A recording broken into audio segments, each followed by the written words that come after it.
मैंने अपने संबंध में कई बार सोचा है मल्लिका, और हर बार इस निष्कर्ष पर पहुंचा हूं कि शायद अंबिका ठीक कहती थी। मैं यहां से क्यों नहीं जाना चाहता था? शायद इसका एक कारण ये भी था कि मुझे खुद पर विश्वास नहीं था। मैं नहीं जानता था कि अभाव और भत्सरना का जीवन व्यतीत करने के बाद सम्मान और प्रतिष्ठा के वातावरण में मैं कैसा अनुभव करूंगा। मन में एक आशंका थी कि कहीं वो वातावरण मुझे छा लेगा और मेरे जीवन की दिशा ही बदल देगा। और वो आशंका निराधार नहीं थी। तुम्हें बहुत आश्चर्य हुआ होगा ना कि मैं कश्मीर का शासन संभालने जा रहा हूं। तुम्हें ये बड़ा अस्वाभाविक सा लगा होगा, किंतु मुझे इसमें कुछ भी अस्वाभाविक सा प्रतीत नहीं होता। अभावपूर्ण जीवन की वो एक स्वाभाविक प्रतिक्रिया थी। उसमें कहीं ना कहीं उन सबसे प्रतिशोध लेने की भावना भी थी जिन्होंने जब तक मेरी भत्सरना की और मेरा उपहास उड़ाया था। किंतु मैं सुखी नहीं हो सका। मैंने बार बार अपने मन को विश्वास दिलाने की कोशिश की कि कमी उस वातावरण में नहीं, कमी मुझ में है। अगर मैं अपने आप को बदल लूं तो हो सकता है कि मैं सुखी हो जाऊं। किंतु ऐसा नहीं हुआ। ना तो मैं अपने आप को बदल सका और ना ही सुखी हो सका। मुझे अधिकार मिला, सम्मान भी बहुत मिला। मैंने जो कुछ भी लिखा उसकी प्रतिलिपियां देश विदेश में फैल गई, किंतु मैं सुखी नहीं हो सका। किसी और के लिए वो जीवन और वातावरण स्वाभाविक हो सकता था, किंतु मेरे लिए नहीं। एक राज्य अधिकारी का कार्यक्षेत्र मेरे कार्यक्षेत्र से भिन्न था। मैं बार बार खुद को विश्वास दिलाने लगा कि मैंने प्रभुता और सुविधा के मोह में पड़कर उस क्षेत्र में अनाधिकार ही प्रवेश कर लिया है और उस विशाल से बहुत दूर हटाया हूं।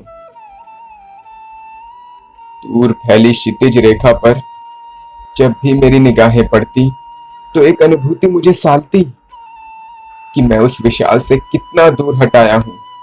मैं खुद को बार बार विश्वास दिलाता कि एक ना एक दिन आएगा जब मैं परिस्थितियों पर वश पा लूंगा और खुद को दोनों हिस्सों में बराबर तरीके से बांट लूंगा।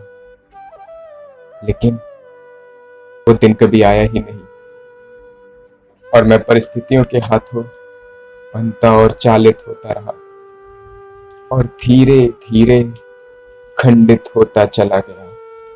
और एक दिन आया जब मैं सर्वथा टूट चुका था। मैं वो व्यक्ति नहीं था जिसका उस विशाल से कुछ भी संबंध था। कश्मीर जाते वक्त मैं यहां से होकर नहीं जाना चाहता था। मेरे मन में एक भय था कि ये उपत्यकाएं, ये पर्वत श्रृंखलाएं, ये दिशाएं मेरे सामने एक मूक प्रश्न का रूप ले लेंगी। किंतु लोभ का संवरण नहीं हुआ। मुझे उस समय यहां आकर वितृष्णा होने लगी। उन लोगों से भी वितृष्णा होने लगी जिन्होंने मेरे आने के दिन को उत्सव के रूप में मनाया। और तभी पहली बार मेरा मन मुक्ति के मार्ग को ढूंढने लगा। किंतु उस वक्त मुक्ति का कोई मार्ग नहीं था।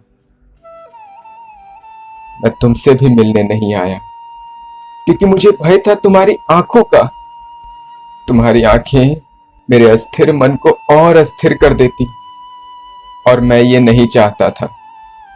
मुझे पता था कि इसका क्या परिणाम होगा। मैं ये भी जानता था कि दूसरे तुमसे क्या कहेंगे, किंतु मैं इस मामले में निश्चिंत था। तुम्हारे मन में कोई वैसा भाव नहीं आएगा। किंतु मैं ये भी जानता था कि परिस्थितियां एक ही दिशा में सम्मिलित नहीं होती। इसलिए मुझे यहां आकर आज अबोध का अनुभव हो रहा है।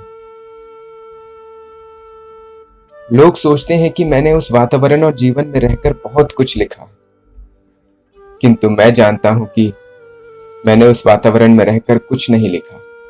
मैंने जो कुछ भी लिखा वो यहां के जीवन का संचय था।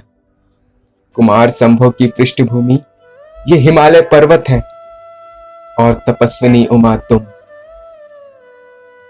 अभिज्ञान शकुंतल में शकुंतला के रूप में मैंने तुम्हें ही देखा।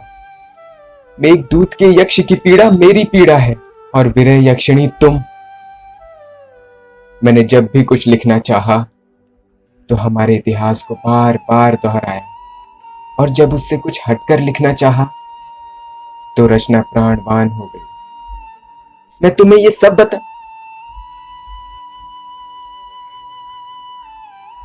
मैं चाहता था कि तुम ये सब पढ़ पाती, किंतु सूत्र कुछ इस रूप में टूटा कि